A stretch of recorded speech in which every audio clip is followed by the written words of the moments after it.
여러분 안녕하십니까? 광주 MBC 특집 더 프레지던트 진행을 맡은 홍진선입니다.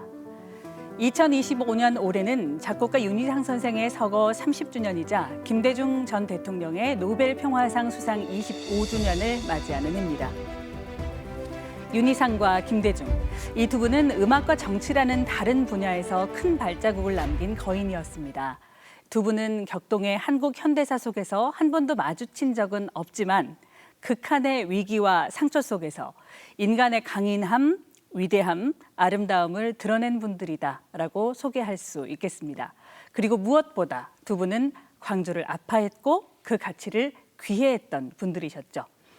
이 시간에는 대한민국 민주화의 역사 속에서 서로 시실과 날실 역할을 했던 두 분의 이야기 나눠볼까 합니다.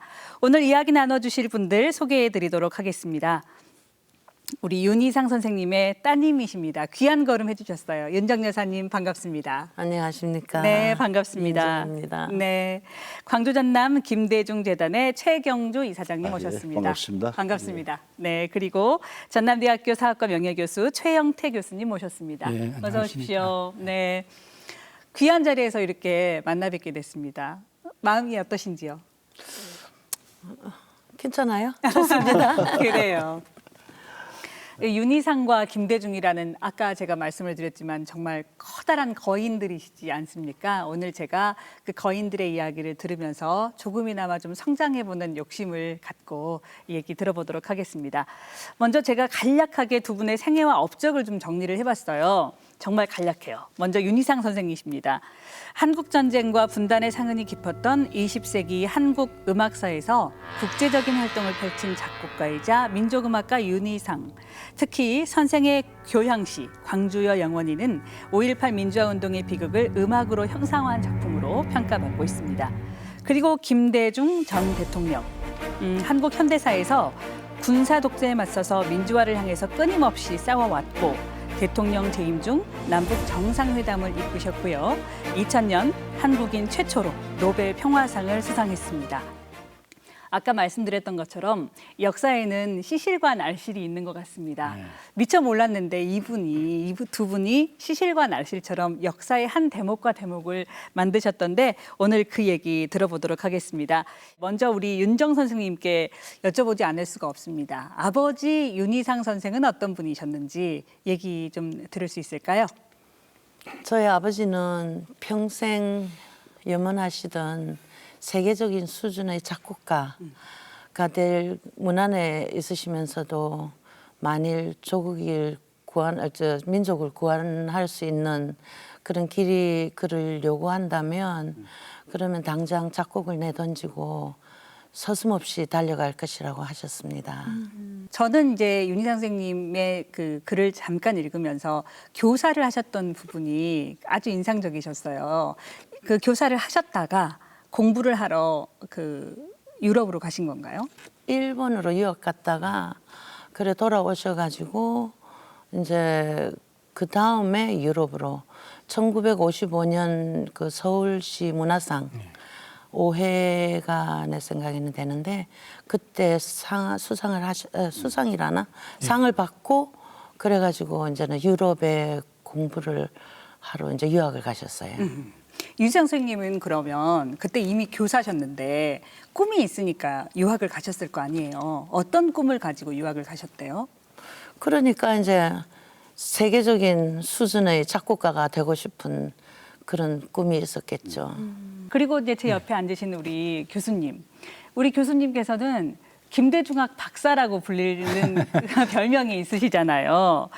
김대중 전 대통령에 대한 정말 말 그대로 박사신데 윤희상 선생에 대해서도 공부를 하시면서 알고 계셨는지 궁금합니다. 사실 윤희상 선생님에 대해서는 간단한 것밖에 몰랐었어요. 세계적인 음악가시고 민주화 운동에 또 헌신하시고 강주 5.18과 관련해서 강주의 영혼이라는 교향곡을 이제 작곡하시고 또 김대중 대통령이 어려웠을 때 구명운동을 열심히 하셨다 이런 정도 알고 있었는데 네. 이번에 이제 최경주 박사로부터 윤희상 선생과 관련 학술 세미나 발표를 해달라는 부탁을 받고 윤희상 선생님에 대한 책을 읽고 하면서 제가 몰랐던 너무 많은 부분들을 알게 되었거든요. 네. 윤희상 선생님과 김대중 대통령은 우선 자기 영역에서, 윤희상 선생은 음악의 세계에서, 김대중 대통령 정치의 세계에서 최정상에 오르고 세계적인 존경을 받은 인물이다라는 것이고, 또 하나 두 분 모두 이제 민주화 운동 그리고 평화 통일 운동에 헌신하셨고, 그래서 윤희상 스님의 삶을 보면서 김대중 대통령의 말씀 중에 행동하는 양심이라는 단어가 있잖아요. 네. 윤희상 선생이야말로 행동하는 양심이었다. 그것을 갖다가 제가 이번에 새삼 느끼게 되었습니다. 아하. 그러면 교수님께서도 이번에 공부를 하시면서 윤희상 선생님과 좀 더 자세하게 알게 되었죠. 아하, 그러셨군요. 그것은 곧 저뿐만 아니라 우리나라의 대부분의 사람들이 윤희상 선생에 대해서 아주 간단한 지식 외에는 모르고 있었는데, 우리가 그 알았던 것에 훨씬 훌륭한 분이다. 그래서 그 독일의 자르브리켄 방송에서는 윤희상 선생을 가리켜 21세기 세계가 낳은 20명의 음악인 중에 한 분으로 네. 윤희상 선생을 선정을 했더라고요. 그렇게 이제 유명한 분이시죠, 보면. 그래요. 그 최영태 교수님께서는 원래도 눈이 반짝거리셨는데 윤희상과 김대중 얘기를 하시면서 더 눈이 반짝거리세요. 오늘 아주 기대하도록 네. 하겠습니다. 그런데 김대중 대통령에 대해서는 언제 그렇게 빠지게 되신 거예요? 제가 인연이 김대중 있으신가요? 대통령에 빠지기 시작한 건 중학교 3학년 때 그분의 삼성 계엄 반대 연설을 들으면서부터 빠졌고요. 중3 때요? 예, 처음에는 연설을 너무 잘하셔서 빠졌고, 나중에는 그 연설의 내용이 너무 좋았다. 한국의 어떤 그 고민들, 민주화라든가 분단이라든가 이런 부분들에 온몸으로 이제 그 투쟁했고 쟁취했고, 예, 그런 부분들이 너무 좋아서 이제 빠지게 되었죠.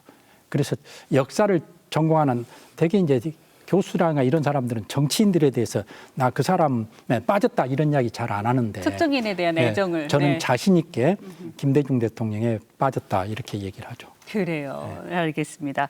그리고 또 이제 굳이 지역을 따져보자면 사실 오늘 우리 제목이 윤희상, 광주, 김대중이에요.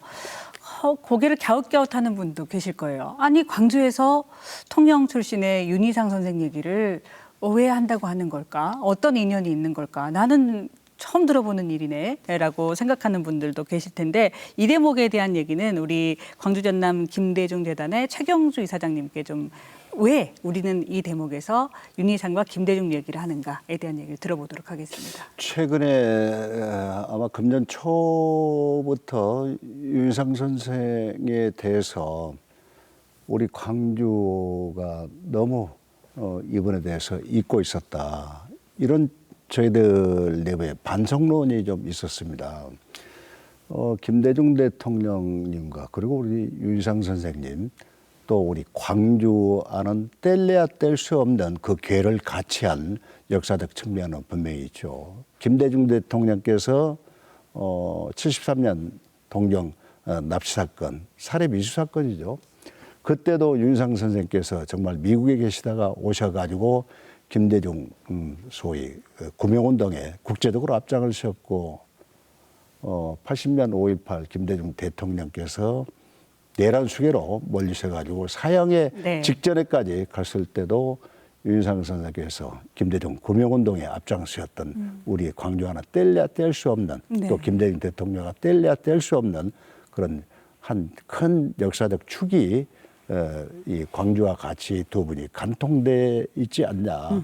이런 측면에서 그동안은 우리가 잊혀져 있던 윤희상 선생을 다시 그분을 회상하고 윤희상 선생의 명예를 회복시키는 것이 광주가 또 한 의무를 가지고 있다. 네. 이런 생각에서 최근에 윤희상 선생 여러 사업들을 광주에서 처음으로 좀 진행을 하고 있는 중입니다. 그래요. 예. 광주 전남 김대중 재단에서 왜 윤희상을?이라는 질문을 실은 그 이후 세대인 저도 갖고 있었거든요. 한 말씀 드리면은 예. 그럼 제가 질문 저는 예. 김대중 대통령과 호남을 설명을 할 때 가치동맹이라는 용어를 사용하거든요. 가치동맹.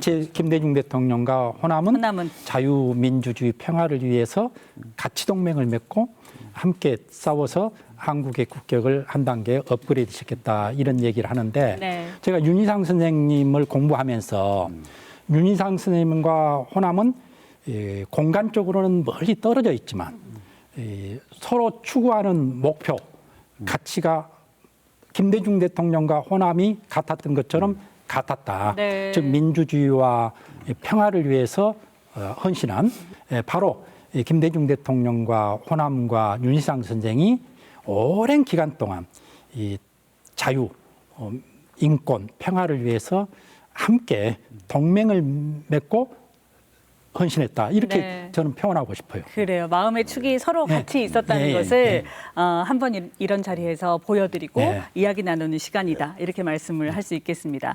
윤희상 선생님, 본격적으로 얘기 나눠볼게요. 세계 5대 작곡가, 아까 말씀하신 뭐 20명의 위대하신 분들로 선정되기도 하셨는데 고향을 무척 사랑하셨고 고국을 무척 사랑하셨지만 1995년 독일에서 작곡을 하게 되십니다. 아버지 얘기 한번 들어볼까요, 선생님? 우리 아버지는 어떤 분이신가를 네네. 제가 좀 생각을 해봤는데 아까 제가 말씀드린 바와 같이 평생 염원하시던 세계적인 수준의 작곡가가 될 그 길 안에 서 계시면서도 이제 민족을 구원할 수 있는 길이 아버지를 요구한다면 서슴없이 달려가실 거라고 그랬었잖아요. 하루에 6시간, 7시간 작품을 쓰시면서도 중간중간 세계 라디오를 들으시면서 조국의 민주화와 남북 그 통일의 남북 화해의 빛이 희미하게나마 들리면 대단히 행복해 하셨고 그 대신에 정말 험악한 정세에는 끊임없이 슬퍼하셨습니다. 라디오를 계속 들으셨어요? 네, 그때는 이제 인터넷 시대가 아니니까 네. 이제 라디오, TV 이런 것밖에 없었잖아요. 네. 그러고 당당하시고 네. 위험 있으시고 그 다음에 감수성은 정말 바늘같이 예민하다고 아버지는 말씀하셨어요. 그래요. 네, 아버지를 우리 어머니가 말씀하셨어요. 그래요. 예. 아버지를 떠올리면 생각나는 장면이 있으신가요? 우리 아버지는 그 거실 소파에 앉아서 가끔 가다가 통영 고향에 대해서 참 많이 이렇게 추억을 떠올리시면서 얘기를 많이 하셨어요. 어떤 얘기를 하셨어요? 그러니까 그때 예를 들어서 밤에 아버지 몰래 바닷가에 가서 바다 위에 앉아 낚시를 하시면서 그 생선 잡는 것보다 그 하늘의 별, 그다음에 잔잔한 파도 소리, 또 멀리 들리는 어부들의 그 노랫소리 이런 것이 너무 좋았다고. 그리고 또 누님들께서는 아침에 일어나시면 그 살아계신 때가 그 앞에 그 모래사장이 있었거든요. 네네. 바가지를 들고 나가셔서 뭐 멸치를 갖다가 뭐 그 담아가지고 와가지고 뭐 국을 끓였다든지 뭐 이런 얘기를 갖다가 생생하게 그렇게 얘기하시면서 너무 그리워하셨어요. 근데 저는 그거를 들으면서 몇십 년이나 지났는데 어떻게 그렇게 지금은 정말 다 좀 변화되고 좀 현대적인 것이 됐을 텐데 아버지는 어떻게 그렇게 그리워하실까. 근데 막상 통영의 고향에 와 보니까 정말 이해하겠더라고요. 네. 통영은 정말 아름다워요. 그래요. 네. 소파에 앉아서 고향을 그리워하던 아버지. 내 고향은 이랬다 하고 딸한테 얘기했던 아버지. 네. 예, 말 그대로 그러니까 이 아버지인 윤희상의 모습이었고, 그리고 그 작곡가 윤희상은 어땠습니까? 작곡가 윤희상은 예를 들어서 우리가 식사를 할 때는 항상 천정을 보시고 눈동자가 왔다 갔다 하셨어요. 예. 왜냐하면 이제 그때는 머릿속에 작곡을 벌써 하시고 그 다음에는 이제 종이에 써 가셨거든요. 먼저 그림을 다 예, 그리시고, 예, 예. 그 다음에 받아 적으셨구나. 예. 네. 네. 그래서 아버지가 허공을 바라보면서 그 작곡하시던. 그러면 아버지가 지금 작품을 머릿속에 그리시구나. 그렇게 생각했어요. 그래요. 어렸을 때 독일에 왔을 때도 우리는 12살 때 와가지고 독일말을 배울 때 아버지는 저녁마다 식사하면서 이제 끊임없는 연속인 그 이야기를 갖다가 언제든지 독일어로 네. 우리한테 얘기해 주셨고 엄격하시면서도 자상하셨어요. 그리고 좀 항상 어렸을 때부터 올바르고 정직하게 네. 살아라. 아하. 그게 이제는 가온일 정도로. 그리고 이제 독일에서 이제는 학교 다닐 때 집에 와서 독일말로 하면 그거는 대단히 야단하시고 낱말 하나 쓰지 못하게 하셔가지고 아, 집에 오면 완전히 예. 한국어를 쓰게 하셨어요? 예, 예. 네. 그래서 좀 한국말을 갖다가 그나마 38년 만에 한국에 왔을 때 좀 할 수 있었던 것 같아요. 그런 한국말을- 면에서 엄격하셨네요. 한국말을 아주 잘하셔요. 그래서 제가 윤 여사님 한국말 하시는 걸 들으면서 네. 얼른 느낌이 윤희상 선생님이 자녀 교육을 참 잘 시켰구나. 왜 그러냐면은 그렇게 오랫동안 애국에 있게 되면은 이제 한국말 나중에는 잊어버린다든가 더듬더듬 한다든가 그런 경우가 많거든요. 그 애국자로 소문난 서재필 박사 같은 경우도 네. 젊은 시절에 미국에 가고 오래 살다 보니까 해방 후에 귀국에 있을 때 우리말이 서투르셨거든요. 네. 근데 윤 여사님 같은 경우 보면 참 한국말을 잘하신다. 한문은 못해요. 아이고, 무슨 말씀. 아니, 정말입니다. 통영 이제 윤희상 선생님이 통영에서 어린 시절에 대한 해상을 많이 하셨다고 그러잖아요. 그게 음악에도 그대로 반영이 돼요. 예를 들어서 1972년 이제 미넨 올림픽 때 이 문화축전의 개막 극으로 개막식. 심청전이 예, 맞습니다. 상영이 되잖아요. 근데 그 심청전의 내용에 보면은 그 윤희상 선생이 어린 시절 아버지를 따라 바닷가에 가서 그 맞아요, 배가 맞아요. 배르 모습이라든가 어부들의 노래소리라든가 노래소리.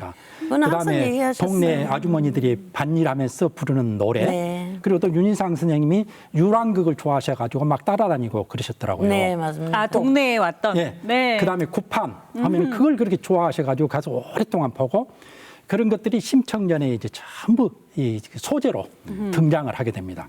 그래서 그 심청전의 뱃사람들의 노랫소리는 어린 시절 통영 앞바다에서 어부들의 노랫소리고 그다음에 거기에 나오는 구판 이야기는 본인이 어린 시절에 겪었던 군 이야기라든가 유랑극단의 이야기라든가 등등이 전부 거기에 소재로 등장하는 그러니 음악 세계 속에서 어린 시절 고향의 그 추억이라든가 사랑이 그대로 투영이 된 것 같아요. 선생님께서 내보다 훨씬 더 말씀을 잘 하시는 교수님이잖아요.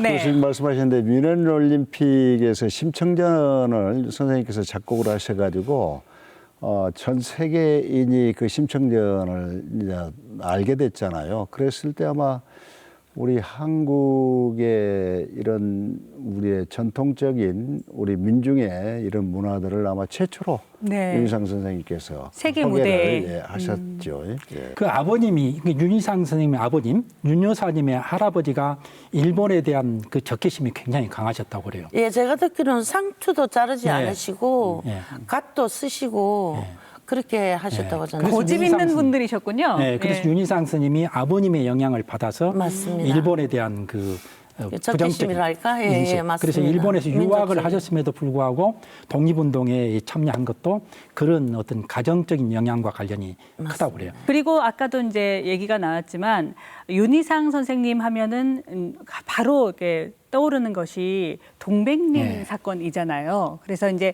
그렇게 성장했던 윤희상이 음악의 세계에 빠져서 이 성장을 하시다가 더 큰 세계로 나가셔서 독일에서 이제 네. 본격적인 음악가로 활동을 하시던 차에 생각지도 못한 일들이 발생했고 그 이후로 이 윤희상이라는 이름 석자가 역사에 제대로 등장하는 것 아니겠습니까? 그 얘기를 한번 들어볼까요? 그 동백님 사건은 동백님이 동베를린에서 나온 용어거든요. 아, 일종의 음차인가요? 네. 그래서 1967년 7월에 동베를린에 거주했던 혹은 왕래했던 서독 혹은 프랑스 이런 한국인 유학생 한 200여 명이 중앙정보부에서 강제로 납치 귀국을 당해요. 그래가지고 이제 윤희상 선생님 같은 경우는 처음에 사형을 구형받았죠. 간첩죄로.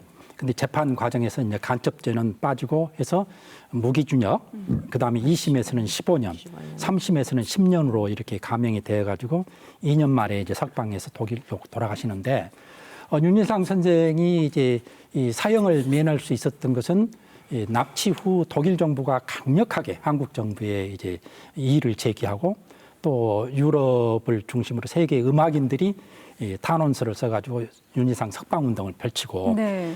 그런 것 때문에 한국 정부가 이제 부담을 느껴가지고 2년 만에 석방을 한 거거든요.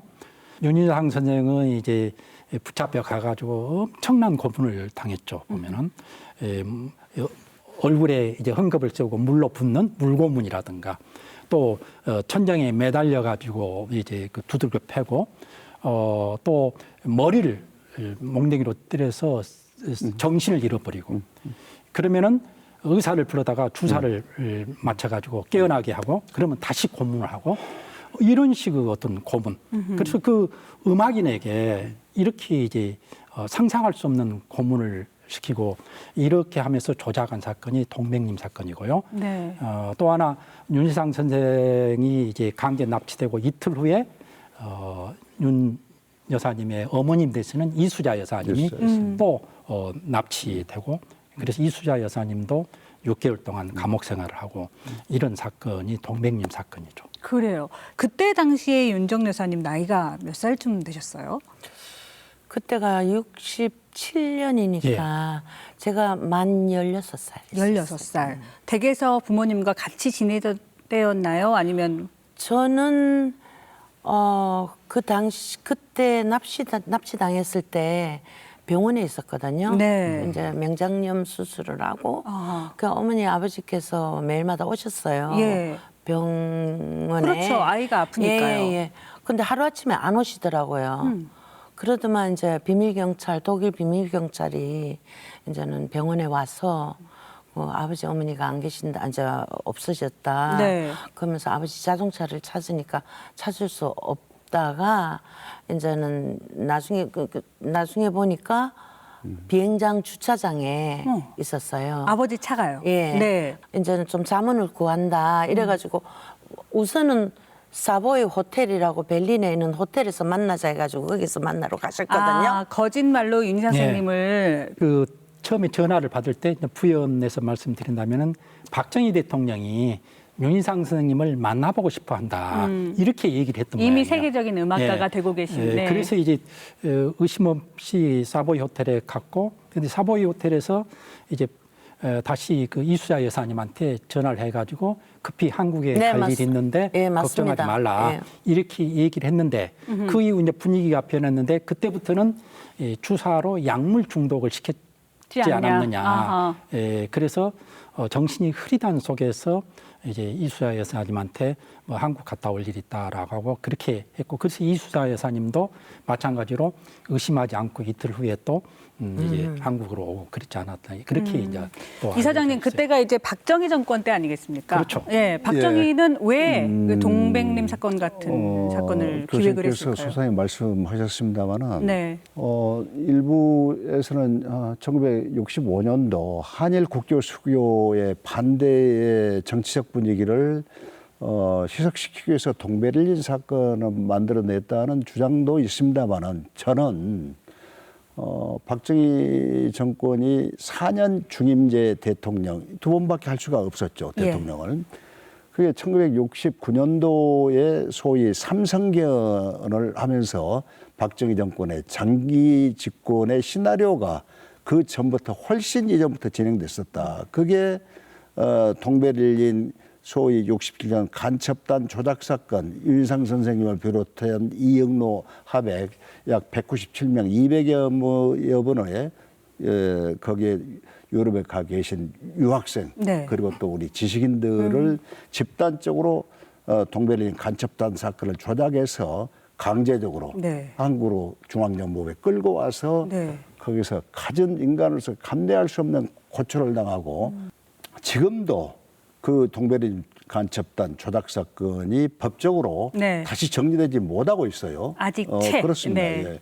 그래서 이제 작년에 대법원에서 동베를린 간첩단 조작 사건에 대한 재심을 대법원에서 받아들였습니다. 네. 지금 현재 재심에 계류 중에 있고 아마 상식이 있고 이성이 있다면은 그 동베를린 간첩단 사건도 다시 재평가 부적으로 이루어지지 않을까 싶습니다. 어쩌면은 예. 아직도 예. 그 마침표가 끊어지지 네. 않은 진행형인 이야기라고 할 수가 있을 텐데요.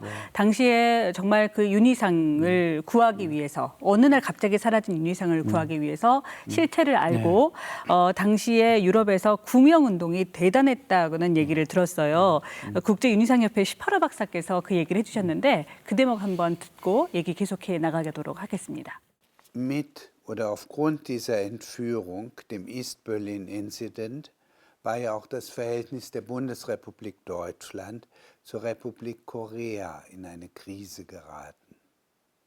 Weil Deutschland drohte, wenn sie Lee Sang-yun nicht freilassen, die Wirtschaftshilfe zu sperren, die Korea damals noch dringend benötigte.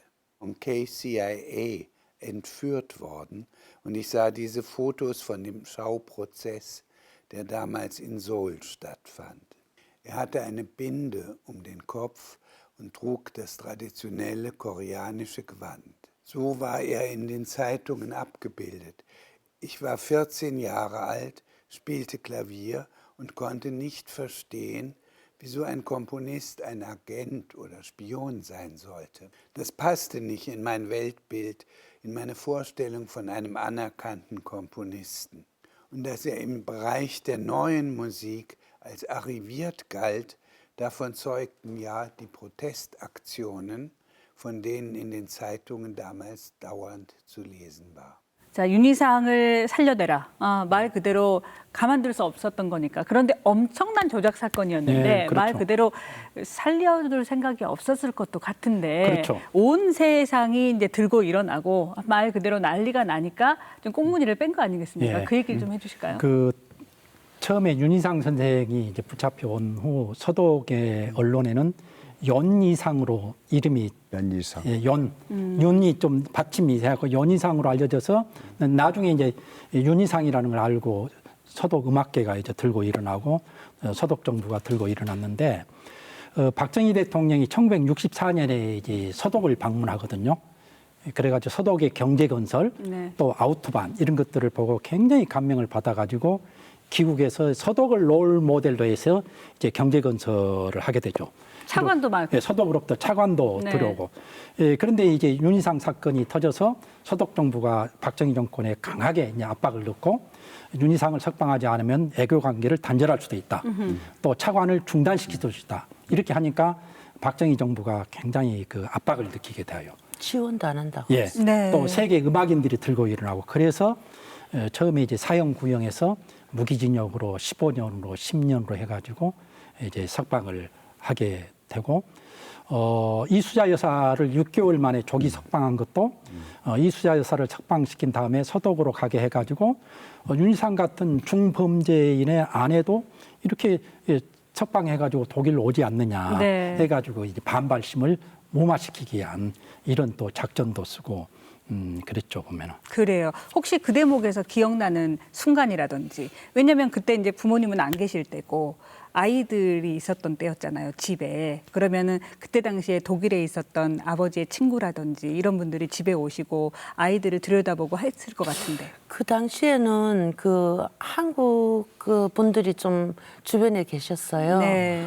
근데 아버지가 납치당한 그 사건들이 이제 알리고 나서는 그저 하루아침에 이제 관계를 연락을 끊고 아무도 이렇게 접촉하지 않아서 네. 그게 맨 처음에는 저를 위해서는 조금 어떻게 말할까 좀 마음도 아프고 네. 좀 놀라셨겠죠. 그때는 네. 이해를 그러셨죠. 못했어요. 지금은 네. 이해를 할 수 있어요. 네. 자기들도 이제는 좀 무섭고 걱정이 되니까 그랬겠죠. 근데 이제 그 사형 구형 받으셨을 때는 너무 정말 무섭고 이건 표현할 수 없어요. 그렇죠. 지금 한 몇십 년이 지났어요. 지금 몇십 년이 지났나? 아무튼 너무 오래돼서 지금 이렇게 말을 할 수 있는데 그때는 정말 맨 처음에는 아버지 엄마가 독일에 계셨고 우리 동생하고 저는 한국에 있었거든요. 그러니까 아버지는 유학 가시고 예, 그렇지. 아이들은 한국에 있었는데. 근데 이제 또 우리는 또 독일에 갔고 이제 가가지고 조금 같이 있다가 또 엄마 아버지는 또 잡혀서. 한국을 잡혀서 한국으로 가고 그럼 우리는 가족도 없고 아무도 없는데 정말 그거는 참 표현하기 어려울 정도로 힘들었어요, 그 당시에. 그러니까요. 거기다가 또 사진을 봤는데 그 붕대 아버지 그 얼굴에 그 붕대 이렇게 감은 그거는 그 형무소에서 고문이 너무 괴로우니까 자살 시도. 네. 예, 그 유리 그 재트리 그 두꺼운 거 있잖아요. 그거를 부숴가지고 머리를 박았어요. 스스로. 예, 자살하시려고. 그래가지고 그 피로 그 벽에다가 아이들아 나는 간첩이 아니다라고 쓰셨거든요. 아이들아. 예, 그러니까는 우리들한테 자식들한테 간첩이 아니라고 쓰셨어요. 그때 현장에 중앙정보부 지하실이었습니다. 그때 윤희상 선생님을 중앙정보부에서 간첩이라는 사실에 대해서 갖은 아주 고문을 하고 그걸 강요를 하고 그러나 당신은 그런 행위를 한 적이 없거든. 네. 그런데도 아주 엄청난 감당할 수 없는 그런 고통을 주고 그러니까 윤희상 선생님께서 아주 그 옆에 취재실에 잿더리가 있었던가 봐요. 큰 거예요. 근데 그걸 가지고 당신 머리를 갖다 아주 머리를 깨면서 자살을 하시려는 거지. 정말 간첩이 되느니 뭐 그렇지. 여기서 예. 그래서 그게 이제 아주 머리가 깨지면서 이제 유혈이 바닥에 낭자했던 거예요. 그래서 그 당신의 손으로 벽면에 나는 간첩이 아니다. 그러면서 이제 기자로 쓰러신 거야. 그래요. 그렇게 해서 정말 온 세상이 윤희상을 살려내라. 살려내지 않으면 가만두지 않겠다라고 해서 윤희상이 정말 지옥 문 앞에서 돌아오게 됩니다. 그런데 한국에 있지 못하잖아요. 그 사랑했던 고국이었지만 거기 있지 못하고 독일로 오게 되는데 어떤 상황으로 돌아오게 되셨는지. 그 전에 그 시청자님들께서 네. 동베린 사건으로 바로 넘어가니까 그래도 윤희상 선생이 어떤 연결고리로 해서 그렇게 강제 납치되어서 간첩죄 혐의를 받게 되었을까 이 부분이 좀 궁금할 것 같다는 정말 생각이 간첩은 아니었을까 네. 이런 생각도 하실 수 있고요. 그래서 네. 그 부분에 좀 말씀드리면 좋습니다. 네. 고향 친구 중에 최상한이라는 사람이 있는데 이 사람은 일본 유학도 같이 가고 일본에서 음악을 같이 공부했던 사람이에요. 음악까지도. 예. 네. 예, 근데 그 친구는 6.25 때 이제 올북을 하게 됩니다. 그래서 이 북한에서 이제 음악인으로서 활동을 하고 있고, 근데 그는 결혼을 해가지고 통영에 이제 아내도 있고 부산, 자식들도 부산. 있고, 부산에 예, 아내도 있고 자식도 있고, 근데 이 소식이 완전히 끊겨 있었어요. 그래서 윤희상 선생이 이제 동베린으로 가서 최상한 씨의 어떤 그 활동상을 수소문해서 네. 이 한국의 가족과 최상한 씨 사이에 편지 왕래를 하게 했어요. 네네. 그리고 또 윤희상 선생은 이제 이 북한의 고구려 고분에 대해서도 관심이 많고 해서 북한을 한번 가게 됩니다. 네. 그 당시 서독의 교포들 중에서는 북한을 왕래한 사람이 많이 있었어요. 그러니까 지금 우리가 생각하는 것보다 터부가 더 없었다는 그렇죠. 얘기겠죠. 예. 네. 그래서 이제 북한을 가서 최상한을 만났는데 최상한이 그 아들이 이제 그 자기와 연결해서 비행기를 타고 올 수 있도록 비행기 값을 주게 되는데 이 한국 정보부가 그것을 공작금으로 그렇게 이제 조작을 해가지고 간첩 혐의를 씌워가지고 그래 모진 고문을 하고 사형을 시키려고 했던. 그러니까 시점이에요. 윤희상 선생님께서 고향 친구한테 내 아들 예. 비행기 값을 좀 전해다오 예. 하고 받은 것이 예. 공작금이 된 거군요. 예, 그렇게 이제 조작이 된 것이죠. 예. 어떤 거, 이게 성품이 정의감이 많으시고 정의감. 그러니까요. 예. 정도 많고. 인정도 많고 또 아버지 이제는 그 학생들 네. 학생들이 일본이나 뭐 이렇게 오면 독일에 우선 내가 들었는데 직접 맨 처음에 실력보다 너는 정직하냐 하고 물었대요. 아. 나 그거 듣고 너무 웃었어. 근데 오면 장학금도 받아주시고 예. 이렇게 살 수 있는 그러니까는 그저 가르치지만 안 하고 네. 그 밖에서 이제는 그 생활이랑 이런 것도 전부 다 좀 많이 신경을 써주시고 하시는 것 같아요. 네. 그러니까 인정도 많으셨어요. 솔직히 따뜻하고 말하면. 정많은 통영 양반이었네요. 그렇죠. 그래요. 그리고 또 대목대목 얘기를 들어보면 그 정 많은 분이 두고 온 나한테 상처를 줬지만 이 고국과 고향에 대한 그리움이 아주 지극했다는 얘기를 들었고요. 그런 지극했던 사랑이 뜨겁고 깊은 사랑이 어떻게 음악가인데 그 음악에 안 담길 수 있었겠습니까? 그렇죠. 항상 24시간 머리에서 떠나지 않았기 때문에 짐작이 되는데요. 그 음악에 담긴 그 윤희상의 음악에 담긴 고국 사랑, 나라 사랑에 대한 이야기를 슈파로 박사께 또 여쭤봤거든요. 함께 들어보도록 하겠습니다. Juns Liebe zu seiner Heimat drückt sich in der melancholischen Färbung der Musik aus, ist beeinflusst zum Beispiel vom Namdo Sori oder Namdo Minyo, dem Südgesang seiner Heimat. Das ist für Musikwissenschaftler der Modus Quemyon-Show. Jun ist vor allem Melodiker und er braucht Bläser, das ist sehr wichtig, die Blasinstrumente. Und dann gibt es natürlich diese Stücke, wo die patriotische Seite durchschlägt oder auch die kämpferische. Er verarbeitete, was er erlebte. Und das stellte er dar, oft bildhafte Vorstellungen, Architektur und Natur. Aber auch Katastrophen wie das Massaker in Gwangju 1980.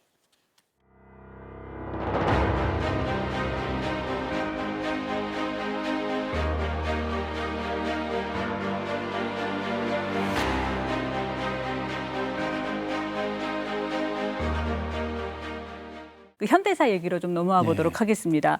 오고 싶지만 이제는 올 수 없는 땅이 되어버린 이제 고국이 되었어요. 그랬는데 어느 순간 윤희상이 말 그대로 눈이 이제 번쩍 뜨이면서 역할을 하기 시작하는 순간이 오는데 그 순간에 바로 사형수 김대중을 구하기 위한 바로 그 행동이었다고 할 수 있을 겁니다. 이 사건에 대해서 최영태 교수님께서 쭉 한번 얘기를 좀 해주실까요? 그 1972년에 이제 미넨 올림픽 때 윤희상 선생의 오페라 심청전이 이제 상연돼서 전 세계적인 주목을 받게 되고 전 세계적인 음악가로 이제 부상을 하니까 박정희 정권이 윤희상 선생과의 이제 하해를 모색하게 됩니다. 그리고 1973년에 윤희상 선생을 초청을 해요.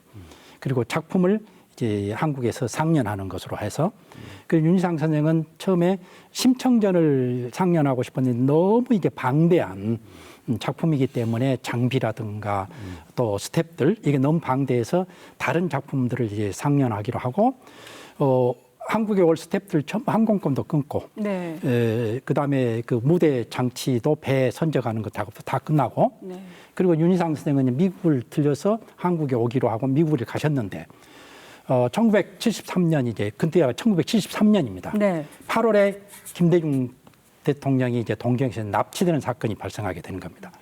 그걸 보고 이제 윤희상 선생이 충격을 받게 되어요. 그리고 바로 67년도에 이제 중앙정보부에서 자신이 납치됐던 것이 이제 떠오르게 되고, 그리고 주변 사람들이 즉 윤희상 선생을 아끼는 사람들이 한국 너무 위험하다. 가면 당신 또 간첩죄로 할지도 모르고 이런다 해가지고 극력 만류하니까 이제 귀국을 포기하죠. 그 윤희상 선생 그때 한국에 가서 자신의 작품을 한국 민중들과 함께 이제 보고 싶었기도 하고, 또 하나는 그 윤희상 선생의 이제 유교적 전통 속에 자라서인지 이 조상님들에 대한 고향 자손으로서 의무가 네. 그래서 성묘를 꼭 하고 싶었다고 그래요. 맞아요. 예, 그래서 귀국하고 싶었는데 그 사건으로 이제 포기를 하게 되죠. 네. 예, 그리고 그 사건은 윤희상 선생 인생의 큰 전환점이 됩니다. 즉 윤희상 선생이 69년도에 이제 한국에서 독일로 돌아가지만은 돌아갈 때 중앙정보부에 각서를 써요. 자기가 고문당했던 일이라든가 이런 것들을 일체 발설하지 않는다라는. 그 사이에 시간이 있었군요. 네. 그리고 당신 소독 가서 이 행동 조심해라.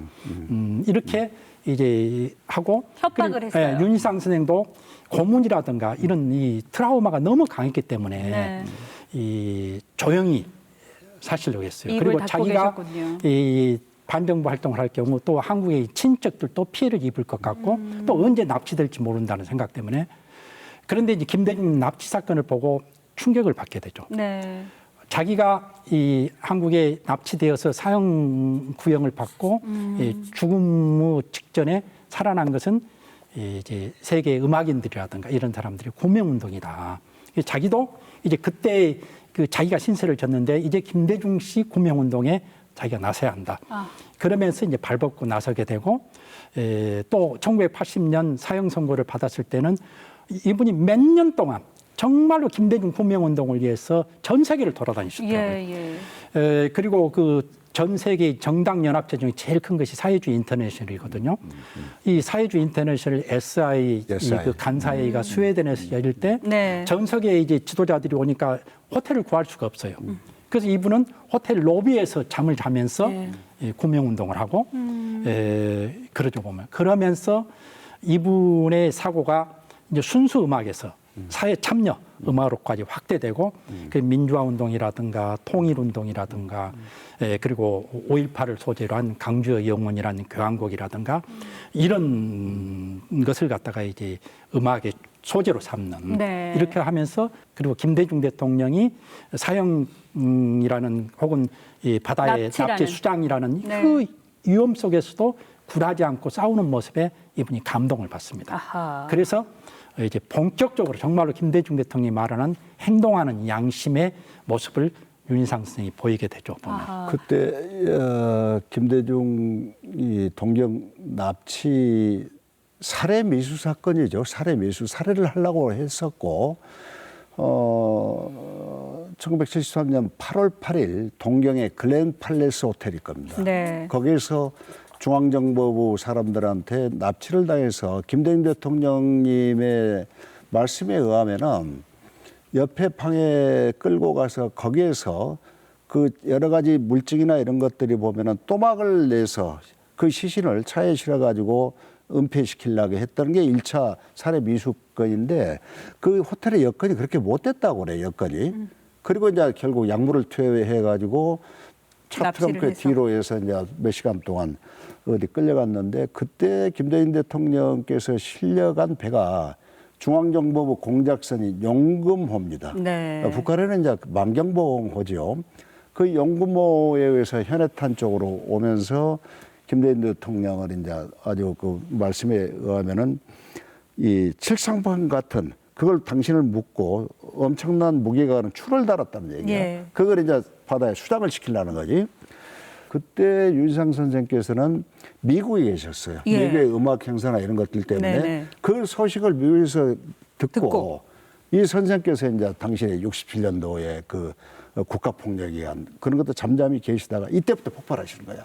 그래 동경으로 오셔가지고 동경에서 이제 이수자 여사님하고 같이 아주 세계 언론이 다 오는데 기자회견하는 거지. 김대중 납치 사건에 대한 그야말로 만행적 행위나 한국의 민주화와 이런 것들을 갖다 촉구하는 내용을 갖다 기자회견을 발표를 하시면서부터 대한민국의 어떤 민주화, 자유와 또 민족의 통합을 위한 노력의 어떤 방향으로 일생을 갖다 나가셨던 거죠. 그렇습니다. 그렇게 해서 윤희상, 그러니까 김대중 전 대통령과 윤희상 선생님 나이 차이가 한 7살 정도 되더라고요. 그러니까 7살 형인 윤희상 선생께서 한 번 김대중을 살렸어요. 그래서 이제 이렇게 또 끝나고 잘 넘어가나 했는데 한국의 정치 상황은 더 나빠지고 말았죠. 그리고 우리가 역사에서 아는 바처럼 1980년 5월 광주에서 이 5.18이라는 민족의 비극이 발생하게 되고 그리고 그 모습을 아까 말씀하신 것처럼 윤 선생님은 독일에서 그때는 이제 독일 방송은 다 나올 테니까 확인을 한 것 아니겠습니까? 그 얘기를 한번 들어볼까요? 저 납치 80년. 이제 80년 사태를 윤희상 선이 대연에 듣고 너무 충격에 빠지고 비탄에 빠져요. 그래서 뭐 맨날 며칠 울고 그러셨다고 그러잖아요. 그런데 이제 윤희상 선생이 67년 납치 당할 때 당시 서독의 애무부 장관이 빌리 브란트였습니다. 빌리 브란트. 그래서 빌리 브란트가 윤희상 선생의 이제 석방을 위해서 많은 노력을 했었죠. 그런 인연으로 브란트는 나중에 이제 총리가 되고 그러는데 브란트와 윤희상 선생 사이에 이제 교류가 이루어지게 되어요. 그런 속에서 이제 80년 김대중 대통령이 이제 사형 위기에 처하게 되니까 윤희상 선생이 빌리 브란트에게 이제 김대중 대통령을 설명하면서 이분을 꼭 구해야 한다. 네. 당신이 좀 앞장서다다. 이렇게 이제 간곡하게 부탁을 하고 그래 당시 이 빌리 브란트는 총리 자리에서는 물러났지만 독일 3인당의 네. 총재였어요. 그래서 네. 집권당의 총재여서 영향력이 컸고 그렇죠.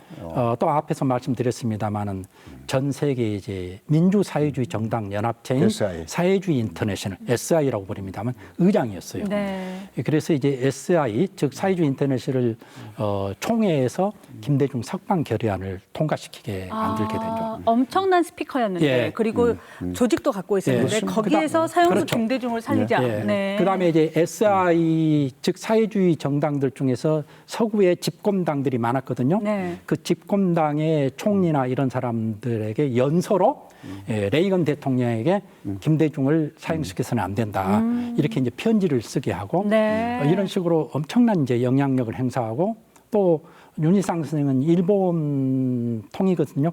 그래서 일본의 사회당으로 하여금 김대중 구명운동에 앞장서게 만들고 이렇게 하면서 윤희상 선생이 전 세계를 돌아다니면서 김대중 구명운동에 나서는데 그분의 표현에 의하면 이제 나중에는 너무 지쳐가지고 더 이상 뭘 할 수 없을 정도로 그렇게 김대중 대통령 구명운동에 앞장서였어요. 아하, 그 아버지 그렇군요. 네. 몸이 너무 아팠었어요. 그 당시에는. 건강도 안 좋으시고. 제가 아까 지금 말씀드린 바와 같이 당뇨, 네. 그다음에 천식, 천식, 심장, 심장. 다리는 이렇게 붓고 하시면서 사비로 들여가지고 네. 정말 온 세계에 안 가신 데가 없는 것 같아요. 그러셨던 것 네. 그 아까 지금 말씀한 바 같이 방이 없어서 네. 로비에서도 지내시고. 네. 근데 이것도 전부 다 구명운동에 당연히 앞장서신 거는 또 한편으로는 김대중 대통령님과 같이 납치, 그다음에 옥고, 그다음에 사형 이런 것에 대해서 같이 이제는 공감할 수 있는 그렇죠. 내가 겪은 일이니까. 네. 그래서 더 열심히 하신 것 같고 그다음에는 이제 그 당시에 독일 대사관에서 일하는 직원을 통해 가지고 그래가지고 이제 윌리 브란트 편지랑 예. 그다음에 소식을 갖다가 그 여자를 통해서 이제 이호 여사님께 전달을 해드리고 그랬다고 하시더라고요. 그래요. 예. 그러니까 사형수 김대중을 옥바라지하던 그 언제 무슨 일이 있을지 몰랐던 그 두려운 이희호 여사에게 네. 윤희상 선생께서 우리가 이렇게 활동하고 있으니 예. 걱정 마라.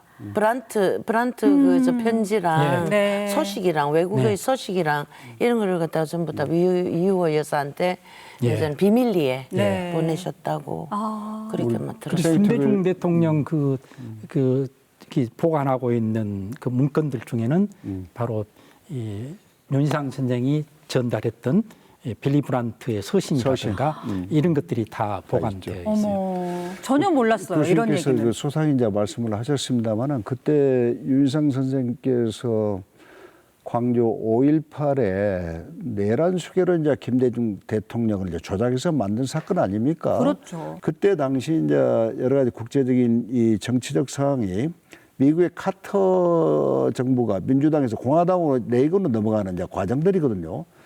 그때 카터하고 이제 레이건하고 정권이 이양을 하면서 유일하게 개인적 사적으로 강력하게 카터가 레이건한테 부탁했던 것은 딱 하나.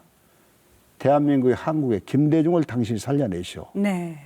그래서 이제 레이건 대통령이 그건 제가 최선을 다하겠습니다. 그리고 나서 전두환. 아마 네. 전두환을 정말 국제적으로 참 손가락질 받고 비난받는 전두환을 레이건이가 이제 미국 워싱턴으로 불러들인 거 아닙니까? 예. 그게 아마 레이건이 대통령들 처음으로 아마 외국에 그렇죠. 뭐 정상을. 소위 되는 사람을 불러들인 거예요. 그래서 거기서 메시지는 당신 김대중 죽이지 마.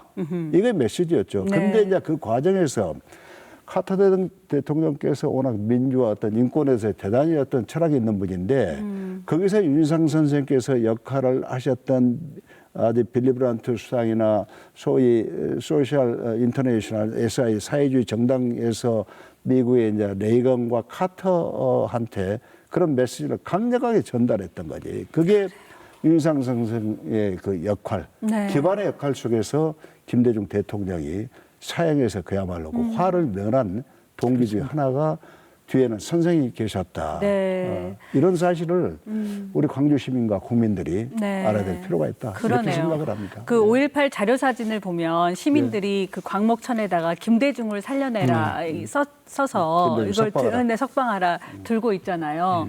아, 저 멀리에서 윤진상 선생과 그리고 그 많은 사람들이 함께 그 광목천을 들고 있었구나라는 생각이 들 정도입니다. 그리고 윤희상은 그 활동뿐만 아니라 그렇게도 김대중을 살려냈지만 음악가 윤희상으로서 정말 영원히 남을 음악을 또 작곡을 하시잖아요. 그 얘기를 국제 윤희상협회 슈파로 박사의 해설로 조금 전에 말씀드린 광주여 영원히에 대한 이야기 들어보도록 하겠습니다. Das Stück heißt Exemplum in Memoriam Gwangju. Exemplum ist ein Beispiel in Erinnerung an Gwangju. Und dann ein Aufruf zum Marsch, ein Appell. Das ist Mahler, kommt von Mahler, Gustav Mahler. Und mit Exemplum, Beispiel, ist gemeint, es könnte sich anderswo ereignet haben oder wieder ereignen. Und für alle diese Menschen, die das erfahren haben. 광주여 영원히. 이 작품이 어떻게 만들어졌는지 선생님께서 혹시 옆에서 보신 이야기 또 들으신 이야기가 있다면 좀 들어볼까요? 그러니까 하루 종일 라디오와 TV 앞에서 이제 이 정말 기막힌 사건을 영상들을 보시고 통곡을 하셨는데 네. 서독 서독. 방송국에서 이제 작품을 써달라는 위촉이 있었어요. 그 광주의 영원히를 쓰셨잖아요. 근데 광주의 영원히를 쓰실 때는 아버지의 보통 작품 스타일에서 과감하게 벗어나서 그거를 갖다 전시적인 표제라는 음악을 쓰셨다고 네. 하시더라고요. 그거는 이제 세계인들이 이 음악을 들으면서 이제는 그거를 갖다 적나라하게 표현했다고 하는 그런 말씀을 쓰셨는데 그 알아듣게. 네. 그러니까 음악을 들으면 그 뭐 탱크 소리나 이렇게 정말 그 현실적으로 달아오는 그런 것이 들리거든요. 그래서 아버지가 그렇게 쓰셨다고 하시더라고요. 그러면 선생님께서는 아버지께서 그 광주 상황을 그 독일 방송을 통해서 보시고 조금 전에 통곡이라고 말씀하셨는데 네. 선생님께서 그 소리내어 우는 모습을 보셨어요? 저는 못 봤어요. 저는 어머니한테서 들었거든요. 어머니께서 그래서 저는 그 당시에 말씀하시던가요? 네. 뉴욕에 있었기 때문에 예, 그래서 그래요. 어머니가 그렇게 말씀을 하셨어요. 아하, 그래요. 이렇게까지 하는구나 하는 그 슬픔, 예. 분노 이런 게 있었겠죠. 그, 선생님께서는 예. 이 음악에 대한 얘기를. 이 음악은 한 20분 정도 이제 시간을 걸리거든요. 3부로 돼 있더라고요. 1부는 계엄군에 의한 네. 만행. 만에. 예, 그래서 그것을 묘사하기 위해서 뭐 탱크 소리 같은 격렬함과 예, 맞아요. 그다음에 조용함, 네. 그 고요함이 이런 것들이 있고 2부는 이제 희생당한 사람들을 위로하는 진원곡의 진원곡. 성격이 있고 3부는 계엄군에 맞서 싸운 시민들의 용감함 그것을 갖다가 이제 묘사를 했고요. 근데 이 음악을 작곡을 할 때 너무 이 분하고 슬퍼서 뭐 악보에 그냥 눈물이 쏟아지고 네. 그리고 감정이 격해져서 도저히 작업을 할 수 없는 상황이 되기도 하고 심장 발작 같은 것이 일어나기도 하고 아까 심장 안 좋다고 네. 하셨었어요. 그래서 그럴 때는 이제 작품을 할 수가 없으니까 좀 쉬게 되고 그래서 이걸 작품을 완성하기까지 시간이 꽤 걸렸어요. 그래서 81년도에 이제 시연이 되거든요. 네. 그래서 81년도에 이게 이제 시연이 되면서 이 음악을 통해서 이 강주 항쟁 때 계엄군의 그 만행 그리고 강주 시민들의 용감함 이것들을 전 세계에 알리는 그런 역할을 하셨죠. 그래요. 그 73년 정치인 김대중이 납치되었을 때 그리고 80년 5월 광주에서 시민들이 죽어가고 그리고 사형수 김대중이 되었을 때 그때 두 번 이제 목숨을 걸고 살려낸 윤희상이 또 음악가로서 광주의 영원이라는 큰 족적을 네. 남기면서 이렇게 역사에 광주에 대한 마음을 지극하게 표현을 해주고 계셨다는 것을 지금 이 자리에서 우리 윤희상 선생님의 따님이신 윤정 여사님을 모시고 함께 그분을 기억하고 의미를 되새길 수 있다는 것이 늦었지만 참 다행이다라는 생각도 들기도 하고 늦어서 참 죄송하다라는 생각이 들기도 하고 예, 그렇습니다. 그런데 또 한편 그 이후 세대인 저로서는 그 생각이 듭니다. 물론 내가 겪었던 일이기 때문에 비슷한 아픔을 겪는 정치인 김대중에 대해서 그 뜨거운 마음을 참을 수 없었다. 한편으로는 이해는 되지만 그 자신의 전체를 걸어야 되는 일이었잖아요. 어떻게 윤희상 선생님은 김대중 전 대통령을 위해서 그렇게 애를 쓸 수가 있었을까? 그 동력은 과연 무엇이었을까? 이것도 궁금하거든요. 저는 두 가지로 봐요. 네. 하나는 김대중 대통령이 80년 이제 사형 선고를 받았을 때 윤희상 선생은 그것을 김대중 생명 구하기가 아니라 자신의 생명 구하기처럼 생각하지 않았을까? 왜 그러냐면 본인이 이제 67년도에 납치되어 가지고 사형 구형을 받은 사람이잖아요. 그러니까 사형수의 그 기막힌 이 삶, 이 사형을 앞에 둔 그 심정 이런 것들을 먼저 이제 경험한 사람입니다. 네. 그래서 이분은 김 대통령이 처했던 그 상황에 대해서 그것을 자신의 일처럼 받아들이고 김 대통령 생명 구하는 것을 자신의 생명 구하듯이 그렇게 했지 않았을까. 네. 그렇지 않았더라면 그 아픈 몸을 이끌고 전 세계를 돌아다니면서 심지어는 그 아픈 몸을 이끌고 호텔 로비에서 잠을 자면서 그렇게 하기가 쉽지 않았을 거라는 생각이 들어요. 네. 그래서 자기 생명 구한 것처럼 그렇게 뛰어들지 않았을까라는 것이고 두 번째는 또 하나는 김 대통령이 추구했던 삶, 즉 자유와 민주주의와 한반도 평화를 위한 그 헌신이 윤희상 선생의 삶과 비슷하거든요. 윤희상 선생도 일제시대 때는 독립운동에 뛰어들고 또 서독에서는 한국의 민주화 운동을 위해서 그리고 또 분단된 남북의 현실을 인정하지 않고 남과 북을 네. 함께 조국으로 생각하면서 남북 하해 통일에 앞장서는 네. 이게 김 대통령의 삶과 완전히 그 비슷해 버린 겁니다. 그래서 윤희상 선생의 그 행동력이 나오지 않았을까 네. 저는 그렇게 생각이 들어요. 그래요. 윤 선생님께서 들으시면 내 마음을 어떻게 그렇게 잘 알지? 이렇게도 말씀하실 것도 같은데 여사님 생각에는 네, 어떠십니까? 저는 공감합니다.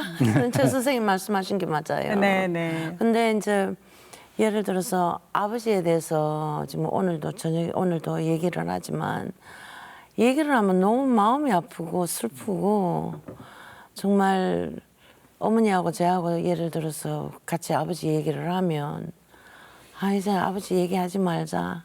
가슴 아프다. 네. 그렇게 우리는 말을 하거든요. 왜냐면 아버지는 정말 이 한평생이 아프고 괴롭고 외롭고 네. 정말 그 생각하면 또 눈물이 나요. 그래서 좀 아무튼 아버지가 불쌍하다고 생각하고 오늘 이렇게 아버지에 대해서 이렇게 말씀을 많이 해주셔가지고 그리고 윤희상과 김대중은 이 족적을 남기면서 살아갑니다. 그런데 희한한 게 두 분이 한 번도 못 만나셨더라고요. 저는 그게 너무 좀 이럴 수도 있나라는 생각이 들었어요. 왜냐하면 김대중 전 대통령께서 윤희상 선생님 덕분에 사형소에서 벗어나서 나중엔 대통령까지 되시잖아요. 당신이 원하셨다면 분명히 윤 선생님을 만날 수 있는 기회를 만들 수 있었을 텐데 왜 두 분은 조우하지 못하셨을까요? 김대중 대통령이 늘상 하시는 그 교훈적인 말 중에 서생적 문제의식과 상인적 현실 감각이라는 게 있거든요. 그러니까 이분은 한국의 민주주의 평화를 위해서 생명을 내걸고 싸웠으면서도 또 한편으로는 한국 사회를 바꾸기 위해서 내가 대통령이 돼야겠다. 대통령이 돼서 사람이 사람다운 대접을 받는 사회를 만들어야겠다. 이런 그 목표의식이 아주 뚜렷했어요. 네. 근데 그분이 대통령에 도전했던 한국 사회는 이 빨갱이 색깔로 여전히. 이것이 엄청나게 강했고 그래서 이 윤희상 선생이 어찌 되었든 간에 북한을 이제 왕래하셨잖아요. 예. 그런데 김 대통령이 이제 윤희상 선생을 만나게 될 경우 반대파들은 바로 윤희상 선생과 연결시켜 가지고 막 이제 색깔 공세를 펼쳤을 겁니다.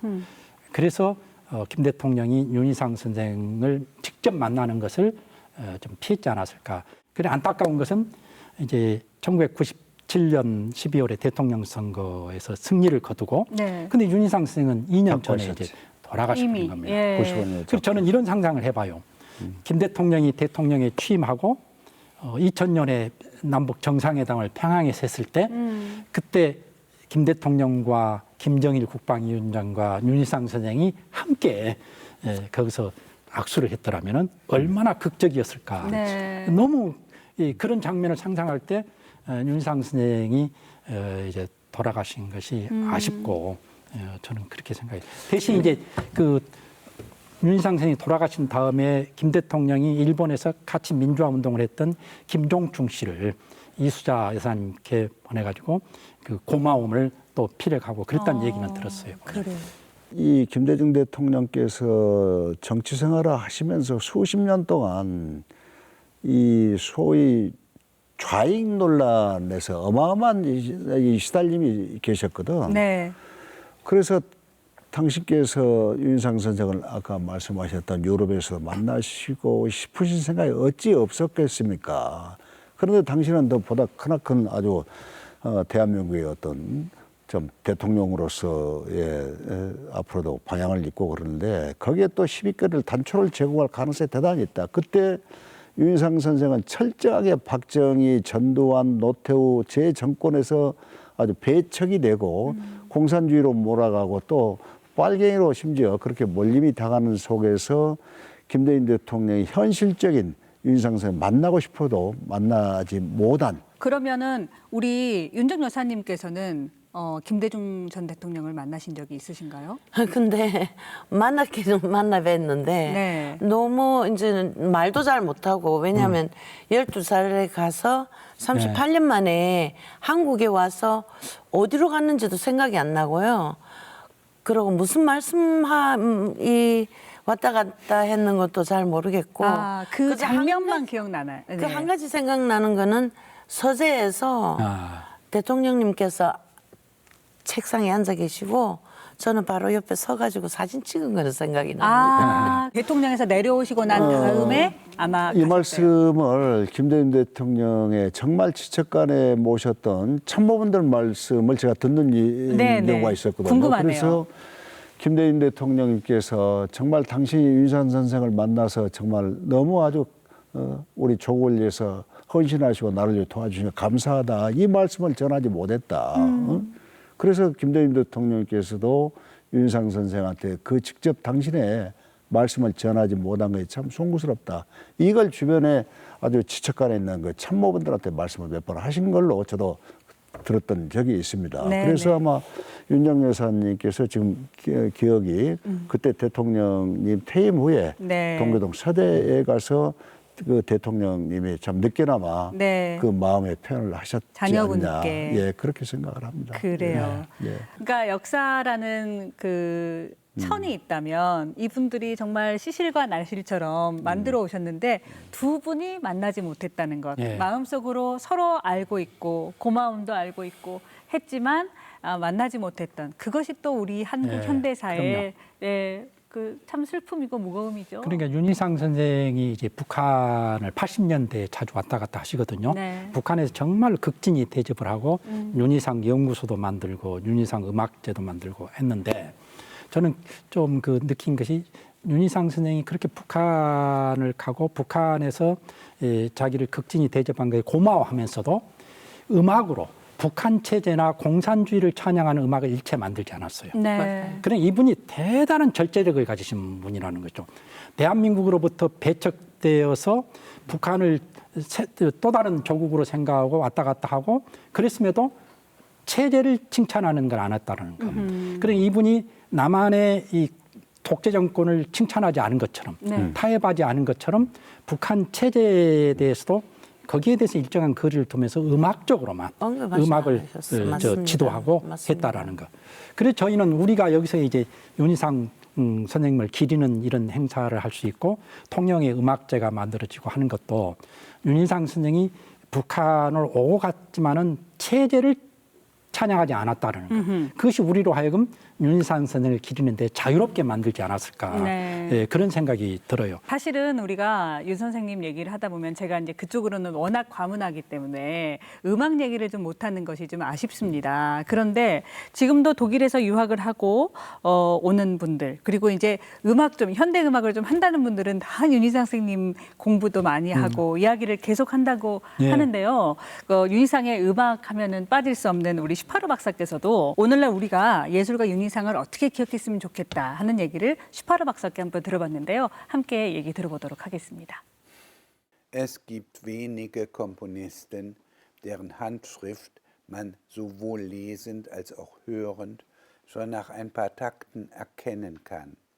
Bei Jun genügt oft schon ein Takt, eine Figur, eine Geste, um sagen zu können, das ist Jun. Juns Werke sind nicht so durchgesetzt, wie man glaubt. Das liegt an dem exorbitanten Schwierigkeitsgrad seiner Musik, an den mangelnden Kenntnissen über ihren Aufführungsstil, aber auch an den mannigfachen Versuchen der koreanischen Geheimdienste und Ministerialen, Aufführungen der Musik Lee Sang-yuns zu verhindern. Die Musik Lee Sang-yuns nimmt noch immer nicht im allgemeinen Musikleben, in dem Konzertleben, den Rang ein, den er eigentlich haben sollte.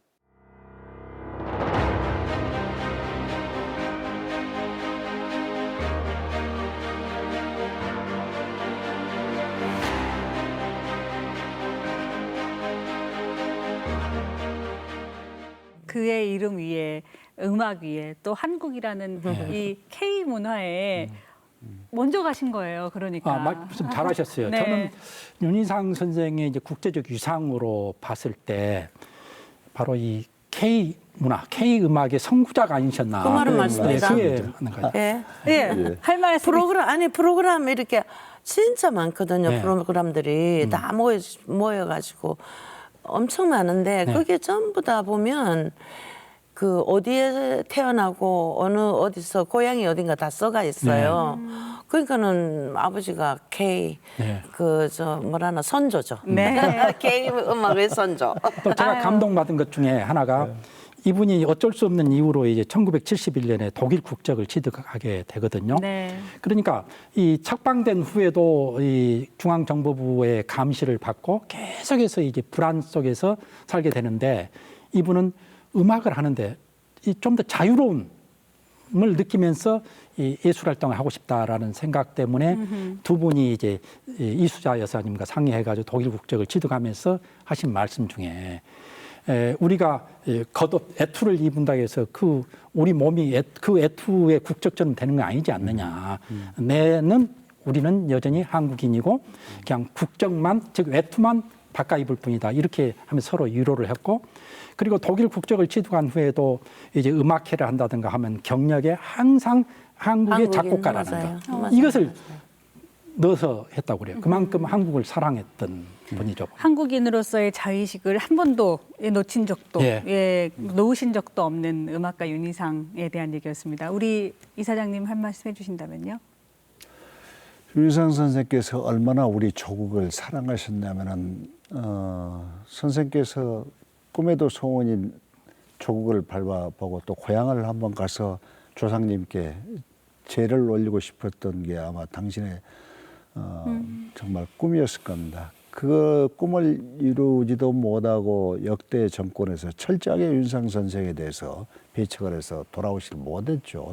돌아가실 때까지. 오직 했으면은 일본에 가셔가지고 일본의 지인분들하고 배를 하나 빌려가지고 통영이 멀리 바라보이는 그 경계수에까지 오셔가지고 선생님께서 저기야 내 통영 내 고향이다. 그래서 그 같이 동행하셨던 분들이 정말 눈물바다를 이루고 하셨던 일들이 돌아가시기 전에 아마 2, 3년 전에 1년 전에 네. 그런 일이 일인데 그만큼 우리가 한국이 대한민국이 윤상 선생의 조국이 너무 매정했다. 너무 잔혹했다. 네. 이 점에 대해서는 참 이 시대를 살아가는 우리가 정말 그 선생의 아픔과 그 선생의 철학과 사상에 대해서 다시금 우리가 그 거룩한 뜻을 받들어서 정말 선생에 대한 명예도 회복하고 네. 우리가 앞으로 민족 문제나 조국의 또 여러 가지 갈등적인 요소에 대한 문제를 정말 평화로운 어떤 나라, 번영된 나라로 아주 만들어야 될 의무가 있지 않냐는 생각이 듭니다. 그래서 이제 아버지가 하도 고향을 그리워하셔서 제가 대신 집을 짓고 맞습니다. 아버지 대신 거기서 아, 그러십니다. 삽니다. 통영에 집을 짓고 사시면요. 제가 윤 여사님 댁을 한 두세 번 갔어요. 근데 네. 그 제가 딱 느낌이 윤 여사님의 그 아버님이 그렸던 그 통영 앞바다가 내려 보이는데 집이 있거든요. 네. 제가 그때도 방금 말씀하셨던 아마 그런 어떤 아버지의 영혼을 따님이 여사님께서 그걸 지금 집을 지어 실행하고 계시지 않는가 저 생각이 들어요. 이태리에서 살려고 했어요. 이태리. 예. 근데 아버지 돌아가시고 나서 통영이 확실히 너무 아름답고 또 아버지가 그렇게 가고 싶어 했던 고향이니까 막 여기서 살자 해가지고 지금 살고 있습니다. 그래요. 네. 여사님, 그 오늘 윤희상 선생님과 김대중 그리고 그 두 분의 얘기를 광주에서 이야기 나누고 있습니다. 두 분 다 이제 하늘에 계실 것이고 두 분이 이제 만나셨을 거란 말이죠. 두 분 만나셨을 때 드디어 우리가 만났다. 라고 했을 때 두 분은 과연 우리는 볼 수 없고 들을 수 없지만 무슨 얘기들을 하실까? 한번 저도 생각해 궁금하네요. 볼까요? 두 분의 참 영혼의 만남이시겠죠. 두 분이 참 다 작고하셨습니다만 아마 제 생각에는 대통령님께서 연세가 7살이나 위신 형님 제가 참 뵙고 싶고 감사의 말씀을 올리려고 해도 참 그림 못해서 대단히 송구스럽고 죄송합니다. 오늘 우리가 하늘나라에서 마음껏 아주 조국의 평화를 논하고 또 통일을 논하는 이런 대화를 아주 마음껏 합시다. 형님 대단히 감사했습니다. 또 윤상 선생님은 우리 김대중 아우님 정말 한국의 민주화를 위해서 헌신하고 조국의 또 평화적 정착을 위해서 노력하신 것에 정말 감사하다. 우리 함께 손잡고 조국의 또 통합을 위해서 같이 하늘나라에서 같이 노력을 하시다. 아마 두 분이 그런 말씀을 나누시지 않을까 싶어요. 말씀 잘하셨어요. 그죠. 그 영혼을 제일 잘 아는 분 중에 한 분이니까. 교수님 생각에는 이게 상상력입니다. 저도 비슷한 상상을 했어요. 김 대통령이 윤희상 선생님을 만나면 맨 먼저 그동안 나를 위해서 애써주신 데 대해서 고맙다라는 말씀 또 미안하다는 생전에 직접 뵙지 못해서 미안하다는 말씀을 해주셨지 않았을까 생각이 되고요. 윤희상 선생님은 또 자기도 이제 그 붙잡혀가지고 사형 언도를 받았던 사람이기 때문에 당신의 심정을 이해한다. 또 당신이 한국에서 나는 외국에서 우리 할 만큼 했다. 이런 얘기를 하시지 않을까 생각이 되고요. 김대중 대통령이 노무현 대통령이 돌아가셨을 때 그 조사 속에 보면 당신은 이제 이승에서 나는 지금 살아서 한국 민주화를 위해서 개처 손을 잡자 이런 얘기를 했거든요. 마찬가지로 윤희상 선생을 만나가지고 우리는 이제 이승에서 우리가 꿈꿨던 세상을 만들기 위해서 계속해서 손을 잡고 노력하자 이렇게 말씀하시지 않았을까 생각이 들어요. 그래요. 아이고, 참 여러 가지로 의미 있는 시간이었습니다. 저는 오늘 참 개인적으로 공부가 많이 되었고 특히 윤정 여사님께서 언뜻 눈에서 지나가시는 슬픔과 그리움 그리고 아픔 같은 것을 옆에서 느낄 수 있는 시간을 주셔서 참 감사했다는 생각이 듭니다. 감사합니다, 여사님. 네, 작곡가 윤희상 선생이 음악으로 5.18과 광주 그리고 고국을 기억하고 한국 현대사의 고통과 희망을 담아냈다면 김대중 전 대통령은 민주화와 남북화의 길을 개척하면서 우리 사회의 성숙을 이끌어냈습니다. 역사의 응답이란 얘기를 하셨습니다. 먼데 그 참 거창한 숙제들이 먼데 있지 않고 지금 내가 할 수 있는 것부터 한 걸음 나아가는 것부터가 바로 그 거인들의 발자취를 따라가는 길이 아닐까라는 생각을 하면서 오늘 이 시간 마치도록 하겠습니다. 긴 시간 함께해 주셔서 고맙습니다. 고맙습니다. 감사합니다.